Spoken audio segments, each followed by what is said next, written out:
You know what? Anyone silly enough to pay this sort of money, I have zero sympathy for. So whatever. You've stolen my thunder. Exactly my thoughts. If you are stupid enough to have bought a ticket to sit with that woman for whatever length of time, then suck it up, princess. Australia did not boo Harry and Meghan. That silence carried more weight than any loud reaction ever could.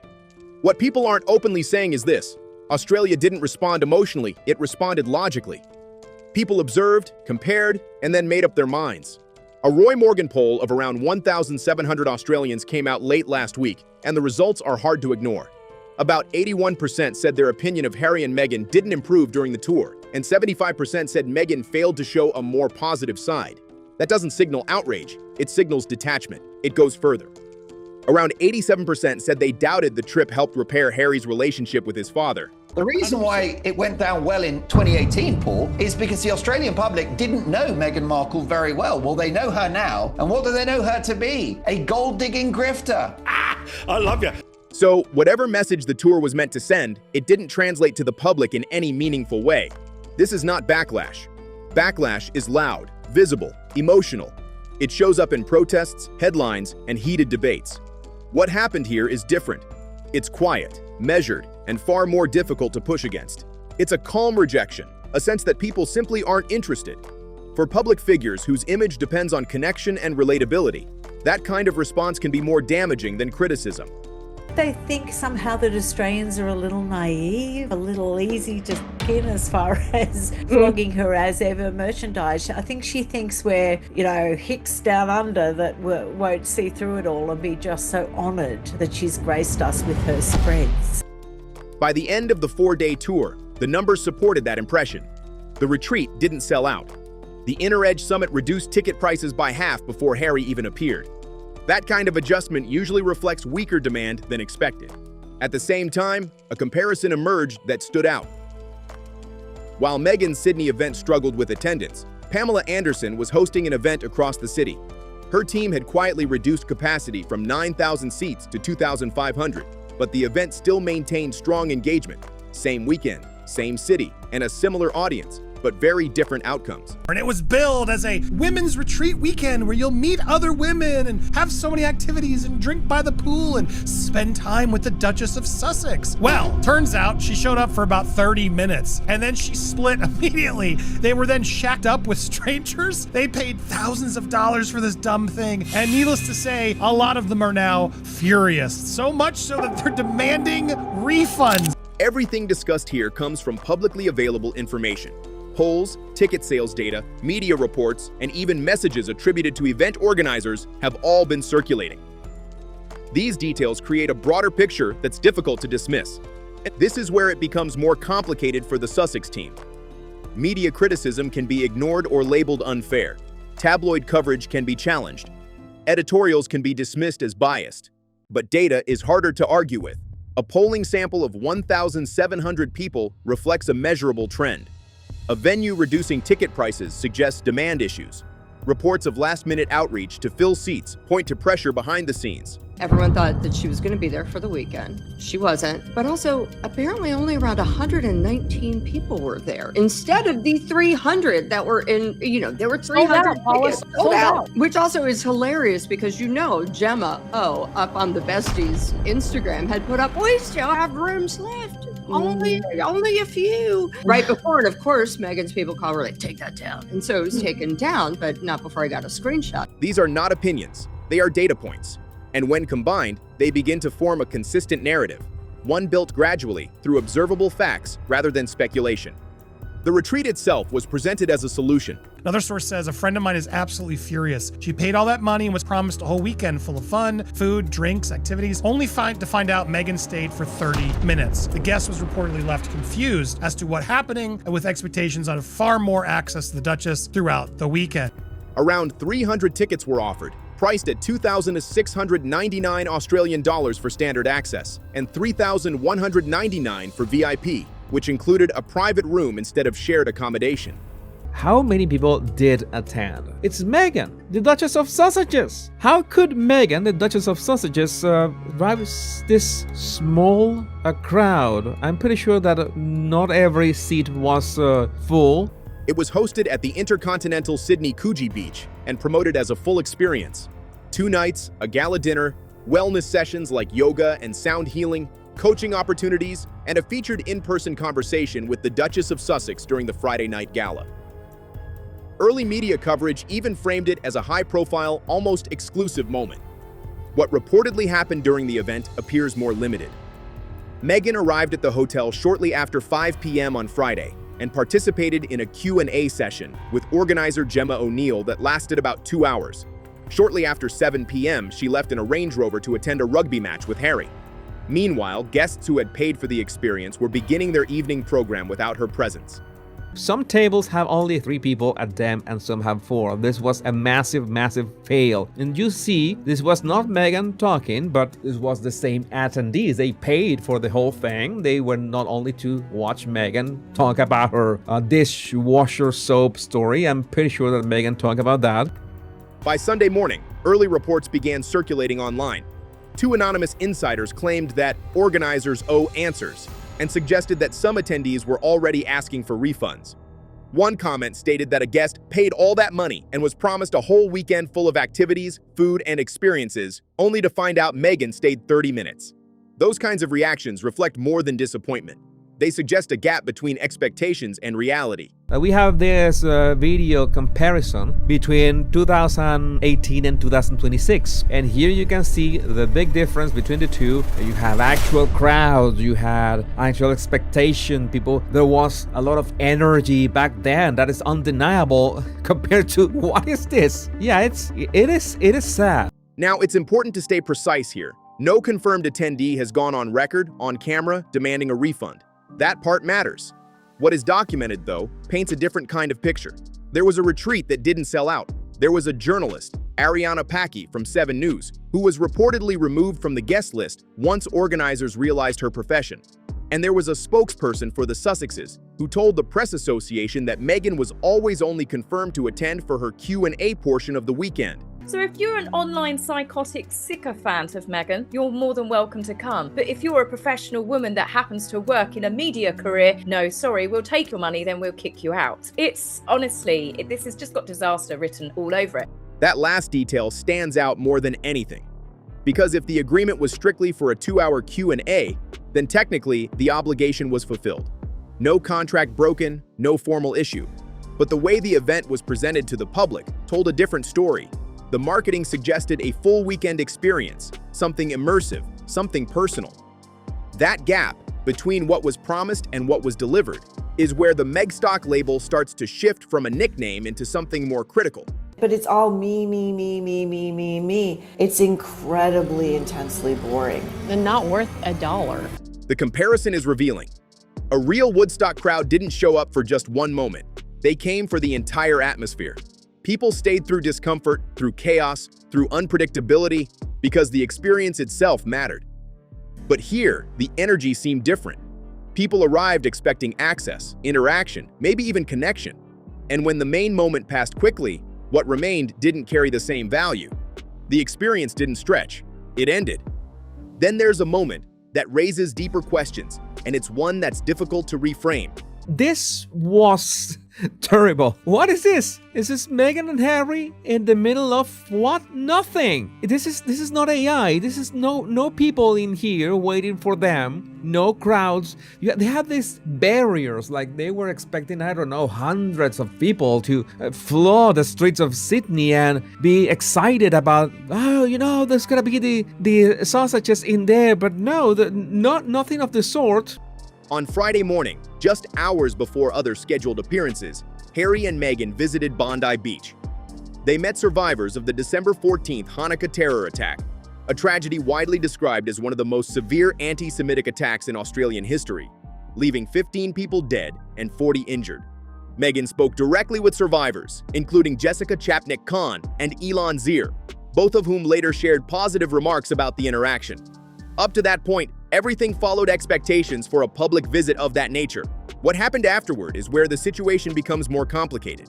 Within hours of leaving the beach, the outfit Meghan wore, a blue and white striped shirt, Rawless sailor jeans, a AP Johnson sweater, Frida Salvador trainers, and a Scanlan Theodore suede bag appeared on ShopMy, a platform she had joined as an investor just days earlier on April 14th. I'm so disgusted by this. Not only is it monetizing this, but it's just so crass to release this on your shopping site of, look at me giggling. The image used to promote those items was not random. It was taken directly from that same visit, Meghan at Bondi Beach, meeting first responders and survivors.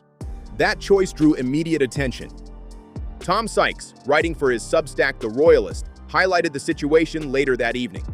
His framing was direct and left little room for interpretation. Soon after, the Daily Beast published its own coverage under a headline questioning the decision. Sykes wrote, in part, that selling the clothes off her own back at the site of a massacre might come easily to Meghan, but like any right-minded person, I find this sickening. The same thing happening at Bondi, which I just find so revolting. I can barely find words to describe it. The reaction didn't stop there. Richard Palmer described it as perhaps the starkest example yet of efforts to commercialize their brand. How is someone who does these horrible things allowed to be put in these positions to help her uplift herself or her brand and to sell clothing nonetheless? It makes absolutely no sense to me how this is even able to happen. It is a grift of proportions that is mind-boggling to me. On Fox News Digital, Kinsey Schofield used unusually strong language, calling Meghan vile, a word she had not publicly used before in this context. Then quietly, something changed. Sometime overnight, the original Bondi Beach image was removed from the platform. It was replaced with a different photo, Meghan wearing the exact same outfit, but this time stepping out of a Range Rover. Same clothing, different setting, no visible connection to the earlier visit. The sequence stands out. A visit with survivors in the morning, a product-linked image using that exact moment shortly after, then a silent adjustment hours later. They need $3 million just to survive each year, just to meet their minimum security needs. So I really think we can't frame this in any other way other than a pay for play, a desperate, grab for cash. And I think that just comes down to it, that they really need the bucks. Affiliate listing by lunchtime. Tom Sykes publishes his piece at 7. Then, overnight, the image gets swapped. That's not a glitch or some random error. That's a quiet, intentional edit. And when something gets edited that carefully, it usually means someone behind the scenes understood exactly how the original looked and knew it wouldn't go over well. The explanation that followed tried to shift the blame. A statement suggested that AI technology had selected the wrong preview image. But that raises a bigger question. AI doesn't typically log into systems in the middle of the night and manually replace specific images. That kind of action points to human decision-making, not automation. It looks less like a mistake and more like a correction after the reaction started building. A critical article can be managed. Media coverage comes and goes. But something else happened that's harder to contain, and that's a short video. I left my favorite video for the end. There's Harry and Meghan walking. They have some DHL surf rescue dudes around them. There's police guarding them because security, of course, if anything that could happen. At some point on Friday afternoon, between the Bondi visit and the rugby match, Harry and Meghan were walking along Bondi Beach with their security team. The setting was wide open, large stretches of sand, barely any crowds, plenty of space. And right in the middle of that space, there was one woman lying on a towel, reading a book.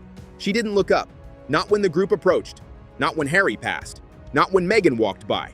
Oh, bro, I have to play this. To this girl on the sand, and this lady couldn't give a single F about Meghan and Harry. 0 F's given. Not one F given. No, that was brutal. All of this. She stayed exactly where she was, focused on her book for the entire 22-second clip. No reaction, no acknowledgement, nothing.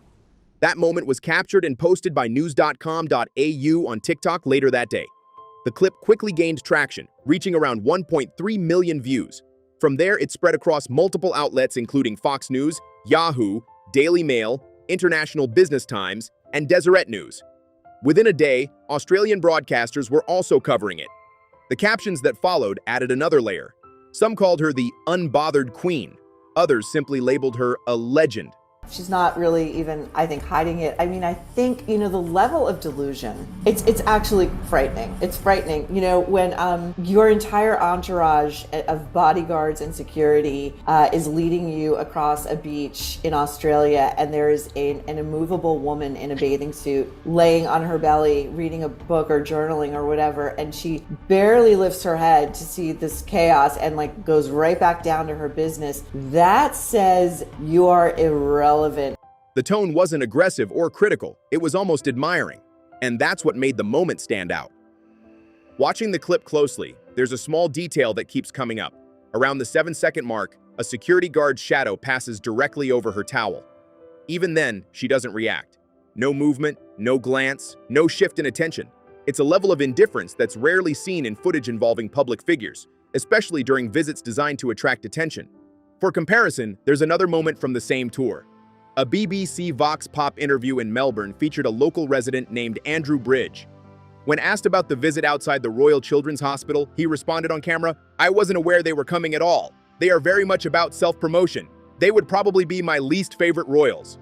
When asked if he would try to see them, his answer was short, no. When you arrive for your walkabout in Sydney to nobody there, so it's not a walkabout anymore, it's if a tree falls. If that is what you consider a resounding success and the expression and outpouring of love and support for you, I love this for her. I love it for Meghan. That reaction feels very different from what was seen during the 2018 Royal Tour of Australia. Back then, crowds gathered in large numbers. People waited in the rain in places like Dubbo. Others camped out near the Sydney Opera House just to catch a glimpse. That level of excitement wasn't subtle. It was visible everywhere. 8 years later, the environment looks different. The country itself hasn't changed in any major way. Public curiosity and interest in major events are still there. What appears to have shifted is how this particular visit was received. Moments like the woman on the beach and the comment from a passerby in Melbourne point in the same direction. Not anger, not protest, just a lack of engagement. And that shift carries over into another area that has been closely managed for years, public image. Now, these two are literally living a fantasy now. There's no royal visit. They don't even have a charity. This is all just a private money-making tour. During the first day in Melbourne, at the Royal Children's Hospital, a cameraman captured a brief moment, only a few seconds long. But it's the kind of moment that gets replayed, slowed down, and analyzed in detail. Meghan's chief of staff, Sarah Smo, reached over and tapped Prince Harry lightly on the back, guiding him toward a waiting family. It looked like a routine moment, something small, almost unnoticeable. But then Meghan turned her head. The expression caught on camera has been described in one very specific way across multiple outlets, a death stare. That clip didn't stay quiet for long. The Daily Beast, citing commentary from Tom Sykes and discussions on his royal podcast, reported that the footage triggered strong reactions from former Sussex staffers. According to those anonymous sources, the look wasn't unfamiliar. They described it as something they had experienced personally during their time working closely with her. My source, who works within the Royal Children's Hospital in Melbourne, has revealed that when Meghan arrived, she said, "Let's make this quick." And as my source told me, such a humanitarian, not then the acting started. Acting of her pretending to care.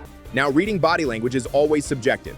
People interpret facial expressions differently depending on context. But when multiple former employees independently describe the same reaction pattern, it starts to form something more consistent. It becomes less about one clip and more about a recurring impression. Earlier in the week, Meghan addressed the growing criticism indirectly. Yahoo Lifestyle Australia ran the headline, "Meghan Markle hits back at criticism for leaving $2,700 per person Sydney event after 2 hours." The report that she stayed only 2 hours at that $3,000 per head. And Harry, he spoke at an event, mental health, $1,000 a head. Yeah. I mean, who are these people who are still paying this amount of money? These two are laughing at them. The response stayed aligned with the earlier statement given to the Press Association, that Meghan was contracted specifically for the Q&A session, and that obligation was fulfilled. That explanation holds from a technical standpoint. A contract defines clear limits. If the agreement covered only a Q&A appearance, then the requirement was met. But the wider expectation came from how the event was presented. Promotional material emphasized a full weekend experience, something more involved than a short appearance. That disconnect between contract and perception is where much of the criticism is rooted. Well, like all narcissists, true malignant narcissists, they never admit that they're wrong. It's always somebody else's fault. It's always the rest of the world doesn't understand them, or it's why Meghan's constantly reintroducing herself to us and like telling us her story over and over, because she thinks that this time is the one that'll stick and we will all change our minds and come to realize how wonderful she is and that she should be the Queen of England. Then came another layer of commentary. Jane Moore, writing in The Sun, published a column with a headline that drew attention: "Milking their Duke and Duchess titles for all they're worth."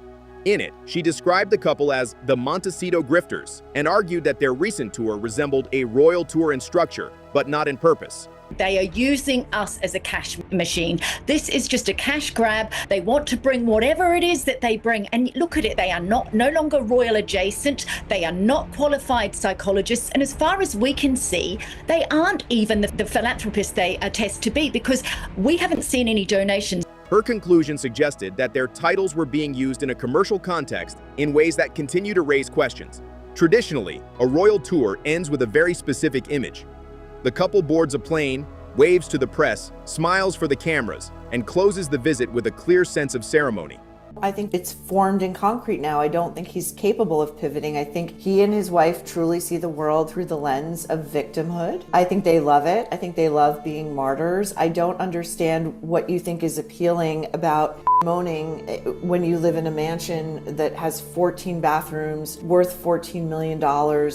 Harry, so per this source that feels the quasi-royal life is great for him, even though he says in Australia, I hated being a royal and it killed my mother. Well, which is it?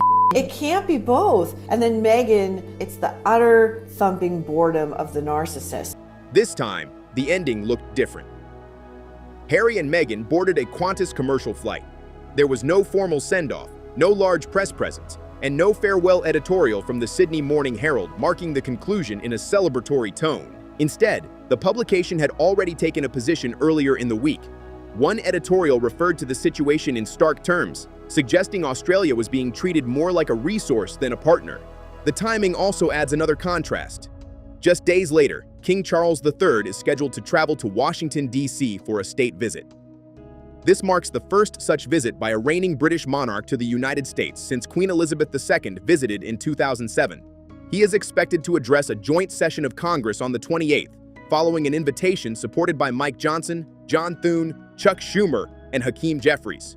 It will be the first time a British monarch addresses Congress in this way since 1991.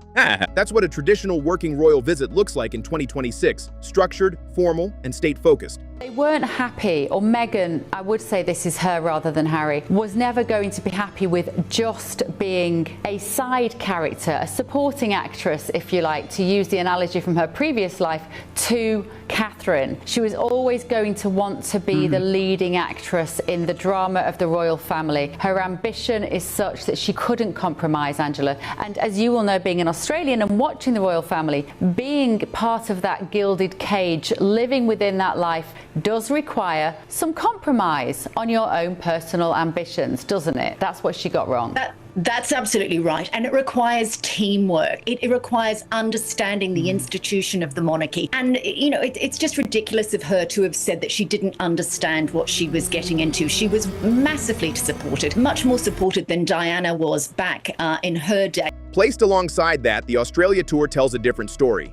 Within the span of a few days, there was a retreat that didn't reach its target attendance, an affiliate fashion image quietly replaced after criticism, and a Roy Morgan poll showing that 81% of Australians said their opinion had not improved. Taken individually, each moment might be explained or debated. But together, they form a pattern, one that doesn't rely on interpretation alone, but on observable outcomes. And notably, none of this required an official response from the royal family. The commentary has already come from multiple directions. The Sydney Morning Herald framed it one way. Jane Moore presented another angle. Tom Sykes added his analysis. The Roy Morgan data measured public sentiment. Andrew Bridge summed up his view in a brief street interview. And then there was that moment on Bondi Beach. One person on a towel saying nothing at all, yet still becoming part of the overall picture. Before this gets framed as a pile-on, it's worth pointing out where all of this is coming from. The sources are not random, and they're not coming from just one angle. The Sydney Morning Herald published the editorial describing the situation as transactional. BBC captured the street-level reactions in Melbourne. Roy Morgan conducted the polling that measured public opinion. These are established institutions, each contributing a piece of the overall picture. The role here is simply to place those pieces side by side and ask a straightforward question. What does it mean when a PR tour doesn't meet its own expectations? Not media expectations, not public assumptions, but the goals it appeared to set for itself. The outcome is reflected in everything already discussed. The numbers, the attendance, the reactions, and the adjustments made along the way. The bigger question now isn't whether the Sussex brand continues. Public figures and brands rarely disappear completely. They adapt, shift, and repackage. The real question is about value, how that brand is perceived the next time it enters a deal. What happens the next time a promoter considers hosting an event? What happens when a publisher evaluates a new project in advance? Or when a wellness retreat sets a high ticket price, expecting demand to match? These decisions are shaped less by headlines and more by measurable outcomes. In the spaces Harry and Meghan now operate in, media, events, partnerships, data carries more weight than narrative. And in this case, Australia has already contributed its data points. Those numbers don't disappear. They become reference points for future decisions. There's also another development on the horizon. Andrew Loney is preparing a follow-up biography, reportedly scheduled for release in late May. His approach is known to be methodical, relying heavily on archived material, formal requests, and long-term research rather than immediate commentary. That distinguishes him from writers like Tom Bauer, who focus more on narrative-driven accounts. Loney's work tends to build slowly, document by document, often drawing from sources that take months or even longer to access. When that kind of material is published, it usually adds a different layer to public understanding. So the question shifts again. Was this tour a final judgment on its own, or just an early indicator of a longer trend that's still unfolding? Public opinion may have reacted quickly, forming impressions in real time. But broader evaluations, especially those backed by detailed research, tend to take longer. In that sense, what has already happened may not be the conclusion, but the beginning of a more extended assessment. Drop your thoughts in the comments. I really want to hear your take on all of this. Also, let me know what topic you want to see next. And don't forget to subscribe to Crown Clash. I post new videos every day, so if you want the latest updates daily, hit that subscribe button. Leave a like. It costs you nothing, but it helps a lot. See you.